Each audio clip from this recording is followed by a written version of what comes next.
আপনি দেখছেন news now, আমরা জানি কোনটা খবর। मंगलवार को ढाका में बीएसएफ बीजीबी का 56 director general level border conference शुरू हो गया है। बॉर्डर गार्ड बांग्लादेश और इंडियन बॉर्डर सिक्योरिटी फोर्स बीच 56 director general level border conference meeting मंगलवार सुबह बॉर्डर गार्ड बांग्लादेश के टीलखान हेडक्वार्टर में आधिकारिक रूप से शुरू हुई। 21 मेंबर बांग्लादेशी डेलीगेशन का नेतृत्व बीजीबी के director general major general Mohammad Ashrafuzzaman Siddiqui कर रहे हैं। दूसरी ओर 11 मेंबर इंडियन डेलीगेशन का नेतृत्व बीएसएफ के डायरेक्टर जनरल दलजीत सिंह चौधरी कर रहे हैं। भारतीय प्रतिनिधिमंडल में बीएसएफ के वरिष्ठ अधिकारी, भारतीय एवं विदेश मंत्रालय तथा ढाका स्थित भारतीय उच्च आयोग अधिकारी शामिल है।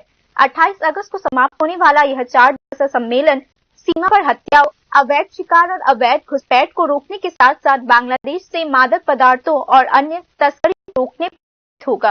अन्य महत्वपूर्ण मुद्दों में अंतर्राष्ट्रीय सीमा के 150 गज के भीतर अनऑथराइज्ड इंफ्रास्ट्रक्चर के निर्माण को रोकने, सीमावर्ती नदियों के तटों को संरक्षित करने, सीमावर्ती नदियों के जल का उचित बंटवारा सुनिश्चित करने और इंटीग्रेटेड बॉर्डर मैनेजमेंट स्कीम के कार्यान्वयन हेतु संयुक्त पहल करना शामिल है।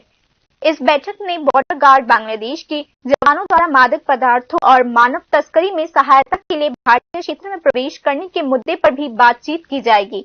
उल्लेखनीय है कि हाल ही में बॉर्डर गार्ड बांग्लादेश के एक जवान को भारतीय सीमा में मादक पदार्थों की तस्करी करते समय त्रिपुरा में भारतीय बॉर्डर सिक्योरिटी फोर्स द्वारा गिरफ्तार कर लिया गया था। Bureau report, news now.